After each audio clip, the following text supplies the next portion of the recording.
देखिए एक बात चली पहले जम्मू से, तो हमने उसके बारे में एक रिएक्शन दी, और ऐसा नहीं है कि हम दुश्मन हैं, वो भाई हैं, लेकिन अगर किसी जगह उनको लगता है जैसे कि हमें भी लगता है कि शायद इस पार्टनरशिप में कश्मीर के लिए बहुत सारा नुकसान, बिलखुसूस जो जॉब्स की बात है जिसमें रिजर्वेशन के माध्यम के थ्रू जो मैक्सिमम जॉब्स वहां जा रही, वो हमारे यूथ्स के लिए एक बहुत बड़ी प्रॉब्लम है। और आपको देखना है कि यहाँ के यूथ जो after all at the end of the day आप कितना उनको जो है कितना जुल्म कर सकते हो। और मेरी जो सबसे बड़ी प्रॉब्लम है कि जो हमारे यहाँ की जो कश्मीर की पॉपुलेशन है या लोग हैं, दे हैव नो इंफॉर्मेशन। अभी जो रिजर्वेशन का मामला है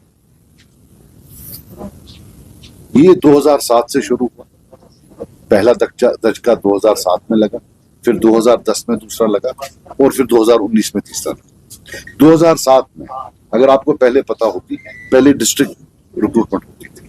डिस्ट्रिक्ट रिक्रूटमेंट में क्या होता था कि डिस्ट्रिक्ट के ही लोग अप्लाई कर सकते थे, चाहे टीचर्स होते थे, क्लास 4 पोस्ट होते थे, उससे ज्यादा पोस्ट होते थे। उसमें ये होता था कि नजदीक में जाएंगे, नौकरी पर टाइम पर पहुंच जाएंगे। तो 2007 में इन्होंने क्या किया कि शेड्यूल कास्ट को अलाउ किया, अप्लाई करो। और यहाँ तो शेड्यूल कास्ट है नहीं कि जम्मू से शेड्यूल कास्ट आकर यहाँ अप्लाई करेंगे। सो पहला वो जो था इरोजन वो था।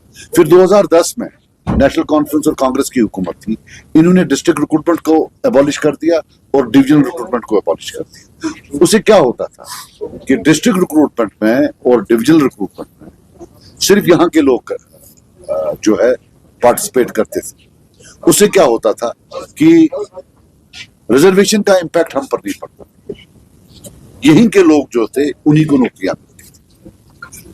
2010 और आज 2026 है, 16 साल में कम से कम 50 से 60 हजार जॉब्स मिनिमम, में भी ज्यादा, जो कश्मीर को आते वो जम्मू चले।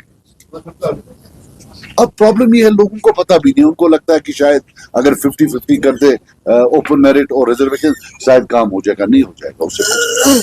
और इसका प्रॉब्लम ये है कि ये जो है जम्मू से उस डिवीजन में सारा जाए। फिर उसके बाद बाकी प्रॉब्लम्स, बात पर जो कश्मीरी है उसके बारे में स्लैंडर कैंपेन, जहां वो जाते हैं वहां शुरू हो जाते हैं कि ना भी तो देश के खिलाफ है, हम देश के साथ।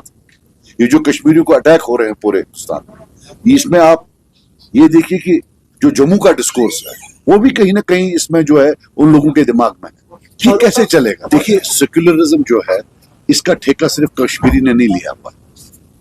हमें अपनी कद से ज्यादा बड़ी बात नहीं करना चाहिए। हिंदुस्तान में 150 करोड़ लोग रहते हैं और हम हैं 60 या 70 लाख, और हम मार खा रहे हैं पिछले 30 साल से।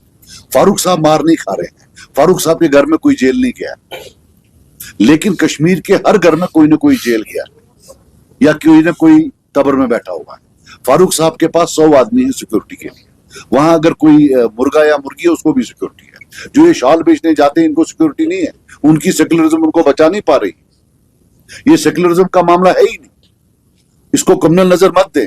हम कश्मीरी स्पीकिंग की बात कर रहे हैं, इसमें हम कश्मीरी पढ़तू की भी बात करते हैं। उनको भी कोई रिजर्वेशन नहीं, उनको भी ऐसे ही छोड़ा हुआ।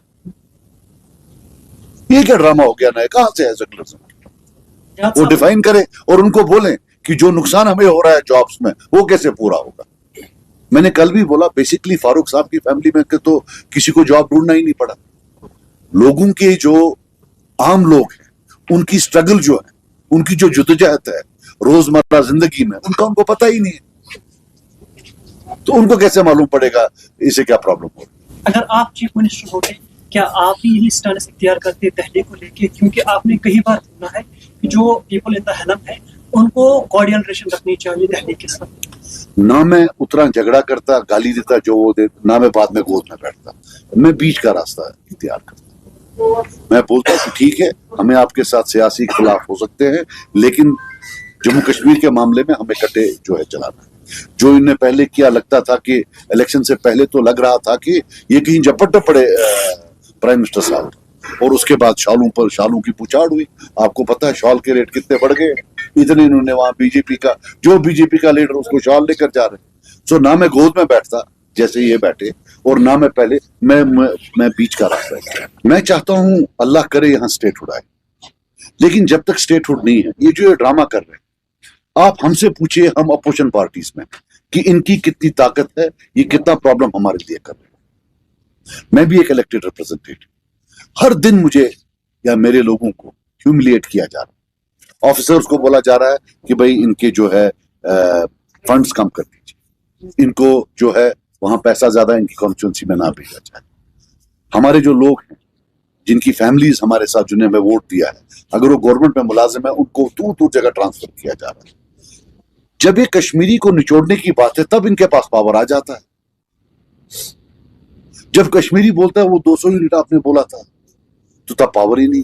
ये मुझे बताओ, अगर ये बोलते हैं कि इनके पास पावर नहीं है, तो ये स्मार्ट मीटर लगाने के लिए पावर कहां से आया? उसके लिए पावर है? क्या बात कर रहे हैं? ये ड्रामा सारा कर रहे हैं। देखो मैं आपको बात बताऊं,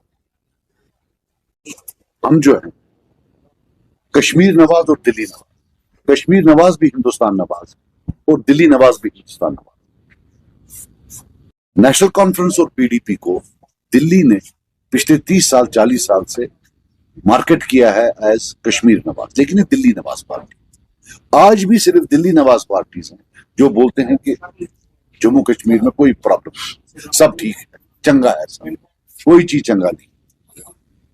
मैंने मजाया तौर पर बोला कि अगर फारूक साहब को जम्मू की इतनी परेशानी है, अल्लाह करे जब ये अलग हो वो जाकर जम्मू में बस जाए। और मैंने बोला कि हमारी जो पीडीपी की मैडम साहिबा हैं उनको भी ले जाए, वो भी वहीं बस जाए। वो इसलिए मैंने बोला कि मैं वसूख से कहता हूं दिल पर हाथ रखकर कि अगर कभी अल्लाह ने चाहा कि ये दो खानदान यहां से गए, तो मैं खून से लिख कर दूंगा कि उसके बाद कोई बच्चा यहां गोली से नहीं मरेगा। इसकी मैं गारंटी देता हूं कि यहां जो खून रेजी हो रही है, कहीं ना कहीं इन दो खानदानों का रोल वहां होता है।